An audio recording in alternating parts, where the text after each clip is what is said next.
नमस्कार, ये आकाशवाणी पटना है। अब आप खालिद रशीद से प्रादेशिक समाचार सुनिए। पहले मुख्य समाचार। राज्य में कोविड-19 से ठीक होने वालों की दर 85% से अधिक हुई। अब तक लगभग 1,10,000 संक्रमित हुए स्वस्थ। गंगा नदी में उफान के कारण मुंगेर, खगड़िया, बेगूसराय और भागलपुर में बाढ़ की स्थिति अभी भी गंभीर। हिन्दुस्तानी अवाम मोर्चा प्रमुख जीतन राम मांझी के एनडीए में जाने की अटकलें तेज। श्री मांझी ने जदयू अध्यक्ष और मुख्यमंत्री नीतीश कुमार से मुलाकात की। और बिहार पुलिस मेंस एसोसिएशन ने 50 साल से अधिक उम्र के पुलिसकर्मियों की कार्यक्षमता की समीक्षा का विरोध किया। अब समाचार विस्तार से।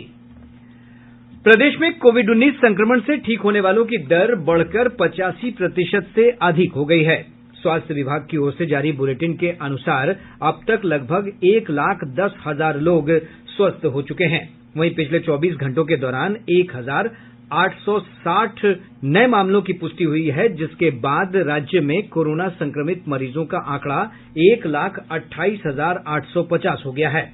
राज्य में सबसे अधिक 296 मामलों की पुष्टि पटना जिले में हुई है।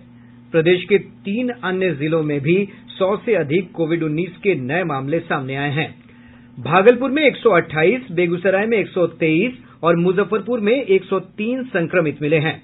गया में 97, मधुबनी में 95, अररिया में 84, पूर्णिया में 75, पूर्वी चंपारण में 70, औरंगाबाद में 67, कटिहार में 65, सुपौल में 61, गोपालगंज में 58, रोहतास में 54, सारण में 37, समस्तीपुर और मधेपुरा में 31, पश्चिम चंपारण और नालंदा में 30, भोजपुर में 29, सीतामढ़ी में 27, बक्सर में 26, वैशाली और किशनगंज में 24, दरभंगा में 21 मामलों की पुष्टि हुई है। वहीं इस महामारी से अब तक 662 लोगों की मृत्यु हुई है।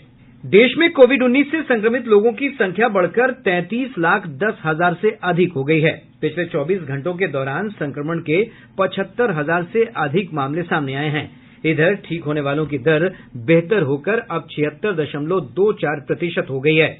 स्वास्थ्य मंत्रालय के अनुसार पिछले 30 दिनों में संक्रमण से ठीक होने वालों की दर ताजा मिले मामलों का 100% है। मृत्यु दर भी तेजी से घटकर 1.83% पर आ गई है। वहीं महामारी से अब तक 60,472 लोगों की मौत हुई है। रक्षा मंत्री राजनाथ सिंह ने कोविड-19 महामारी के खिलाफ संघर्ष के दौरान कोरोना योद्धाओं के साथ काम करने के लिए 1 लाख से अधिक एनसीसी कैडेटों के योगदान की सराहना की। वे आज नई दिल्ली में राष्ट्रीय कैडेट कोर महानिदेशालय के DG NCC mobile training app का उद्घाटन कर रहे थे। इस ऐप के माध्यम से एनसीसी कैडेटों को देशव्यापी ऑनलाइन प्रशिक्षण दिया जाएगा। इस अवसर पर श्री सिंह ने कहा कि एनसीसी में एकता, अनुशासन और राष्ट्र सेवा की शिक्षा प्रदान की जाती है। नीति आयोग के सदस्य डॉक्टर वीके पॉल ने कोरोना संक्रमण की श्रृंखला तोड़ने के लिए सभी लोगों से सुरक्षित दूरी बनाए रखने की अपील की है। अपने बुजुर्गों को ख्याल रखना, अलग रखना, दूरी बनानी, लेकिन सोशली उनको, इमोशनली उनको दूर नहीं करना। और इसी तरह से जो दूरी बनानी है अपने कोवर्कर के साथ में, जहां हम जा रहे हैं, जहां हम खड़े हो रहे हैं, लाइन में खड़े हो रहे हैं, शॉप पे हैं, वर्क प्लेस पे है, बहुत जरूरी है। और साथ साथ मैं ये भी याद दिलाऊंगा कि हमें बार बार अपने हाथ भी धोने हैं या हैंड को सैनिटाइज करना है। राष्ट्रीय परीक्षा एजेंसी एनटीए ने कहा है कि कोविड महामारी के मद्देनजर राष्ट्रीय पात्रता और प्रवेश परीक्षा नीट और संयुक्त प्रवेश परीक्षा जेईई कराते समय पूरी सावधानी बरती जाएगी और सभी आवश्यक उपाय किए जाएंगे।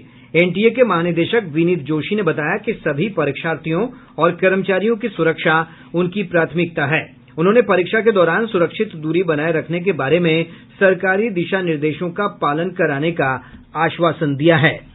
गवर्नमेंट ऑफ इंडिया की गाइडलाइंस हैं, उसका पूरा ध्यान में रखते हुए एक तो हमने नंबर ऑफ रूम्स को बढ़ाया है। हमने इस बात का भी पूरा ध्यान रखा हुआ है कि जो बच्चे परीक्षा केंद्र पे एकत्र होते हैं परीक्षा शुरू होने के पहले या परीक्षा खत्म होने के बाद, उसको भी प्रॉपरली कंट्रोल किया जाए। इसके अलावा नंबर ऑफ इन्विजिलेटर्स की संख्या को भी दुगना कर दिया गया है। हम लोग यह भी ध्यान रख रहे हैं कि इस परीक्षा की जो एक प्रामाणिकता है, इसकी जो सीक्रेसी है, इसकी जो सेफ्टी है, वो पूरी बनी रहे।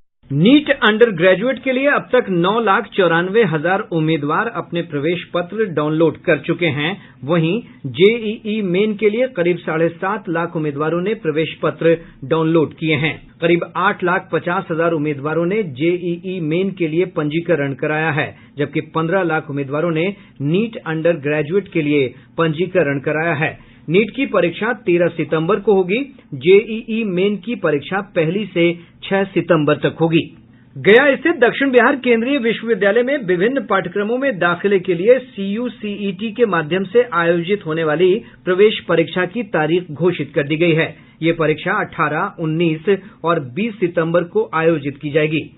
विश्वविद्यालय के जनसंपर्क पदाधिकारी मुदस्सिर आलम ने बताया कि CUSB की आधिकारिक वेबसाइट www.cucetexam.in पर इस संबंध में अधिसूचना जारी की गई है। परीक्षा ऑफलाइन होगी और अभ्यर्थियों को कोविड-19 संक्रमण से बचाव के लिए केंद्रीय स्वास्थ्य मंत्रालय तथा शिक्षा मंत्रालय के दिशा निर्देशों का पालन करना अनिवार्य होगा। गंगा नदी में उफान और गंडक नदी के जलस्तर में जारी उतार चढ़ाव के कारण प्रदेश में बाढ़ की स्थिति अब भी गंभीर बनी हुई है। गंगा नदी के बाढ़ से सबसे अधिक प्रभावित जिले मुंगेर, भागलपुर, कटिहार और खगड़िया हैं। राज्य के अन्य जिलों में बाढ़ की स्थिति में धीरे धीरे सुधार हो रहा है। गंगा नदी के जलस्तर में उतार चढ़ाव जारी है। आज नदी के जलस्तर में बक्सर और मुंगेर में बढ़ोतरी दर्ज की गई, जबकि पटना में ज्यादातर स्थानों पर नदी का जलस्तर घट रहा है। केंद्रीय जल आयोग से प्राप्त जानकारी के अनुसार भागलपुर जिले में गंगा नदी का जलस्तर स्थिर बना हुआ है। इधर सोन नदी के जलस्तर में कमी हो रही है। रोहतास जिले के इंद्रपुरी, भोजपुर जिले के कोइलवर और पटना जिले के मनेर में नदी के जलस्तर में गिरावट दर्ज की गई है। वहीं पुनपुन नदी में जलस्तर में बढ़ोतरी का सिलसिला जारी है। गंडक, बागमती, बूढ़ी गंडक, कोसी और महानंदा नदी के जलस्तर में अधिकांश स्थानों पर कमी देखी जा रही है। कहीं कहीं नदी का जलस्तर स्थिर बना हुआ है। अधवारा समूह और कमला बलान नदी के जलस्तर में कमी से बाढ़ से प्रभावित लोगों ने राहत की सांस ली है। प्रादेशिक समाचार आप आकाशवाणी पटना से सुन रहे हैं।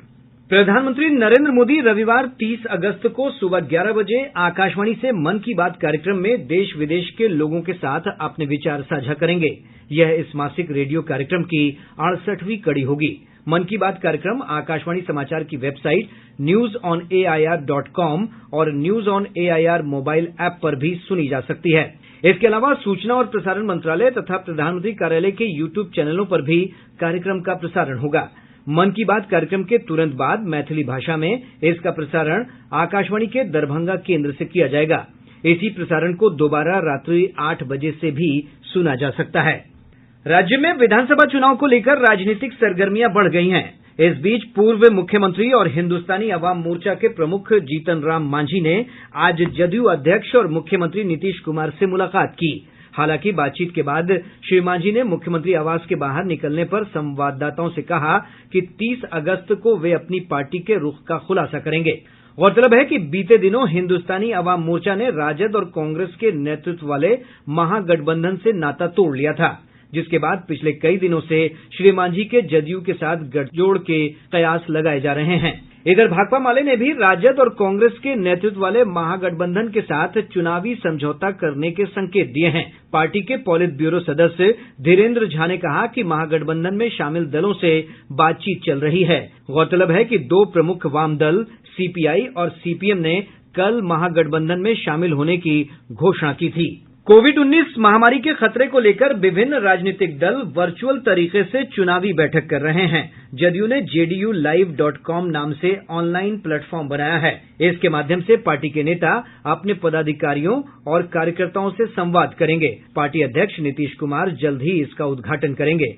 इसी तरह भाजपा भी ऑनलाइन प्लेटफॉर्म पर वर्चुअल बैठक कर रही है। दरभंगा जिले में चुनाव कार्य और मतगणना केंद्रों के लिए स्थल चयन का काम शुरू हो गया है। जिलाधिकारी सह जिला निर्वाचन पदाधिकारी ने कहा कि हर विधानसभा क्षेत्र में 3 से 4 मतगणना केंद्र बनाए जाएंगे। इधर मतदाता जागरूकता अभियान के तहत विभिन्न जिलों में स्वीप अभियान के तहत जागरूकता कार्यक्रम चलाया जा रहा है। नवादा जिले में आंगनबाड़ी केंद्रों पर लोगों को वोट डालने के लिए प्रेरित किया गया। गया जिले में गया कॉलेज, अनुग्रह नारायण कॉलेज और मिर्जा गालिब कॉलेज में पिछले 3 दिनों से चुनाव पदाधिकारियों का प्रशिक्षण कार्य चल रहा है। जिलाधिकारी ने कहा है कि प्रशिक्षण कार्य में नहीं भाग लेने वाले कर्मियों के खिलाफ कठोर कार्रवाई की जाएगी। शेखपुरा जिले में दिव्यांग मतदाताओं की भागीदारी बढ़ाने के लिए निगरानी समिति की बैठक की गई। इसमें दिव्यांग मतदाताओं को मतदान केंद्र तक लाने और उन्हें घर तक छोड़ने के लिए की जाने वाली व्यवस्था पर जोर दिया गया। रोहतास और वैशाली जिले में भी मतदाता जागरूकता और मतदान केंद्रों के सत्यापन का कार्य तेजी से चल रहा है। भागलपुर जिले में इस बार विधानसभा चुनाव की मतगणना 2 केंद्रों पर होगी। इस वर्ष पॉलिटेक्निक और महिला पॉलिटेक्निक कॉलेज में मतगणना केंद्र बनाया गया है। सूचना और प्रसारण मंत्री प्रकाश जावड़ेकर ने कहा है कि फेक न्यूज पेड न्यूज से भी ज्यादा खतरनाक है। श्री जावड़ेकर एक वर्चुअल समारोह को संबोधित कर रहे थे। उन्होंने कहा कि फेक न्यूज से शांति भंग होने की बहुत अधिक संभावना होती है और सामाजिक मीडिया मंच पर जनमत को भ्रमित करने का रुझान जनसाधारण के लिए बहुत खतरनाक है। श्री जावड़ेकर ने कहा कि सरकार ने फेक न्यूज पर अंकुश के लिए वास्तविक जांच दल गठित किया है, जो डिजिटल माध्यम पर पेश की गई सूचनाओं की जांच पड़ताल करेगा।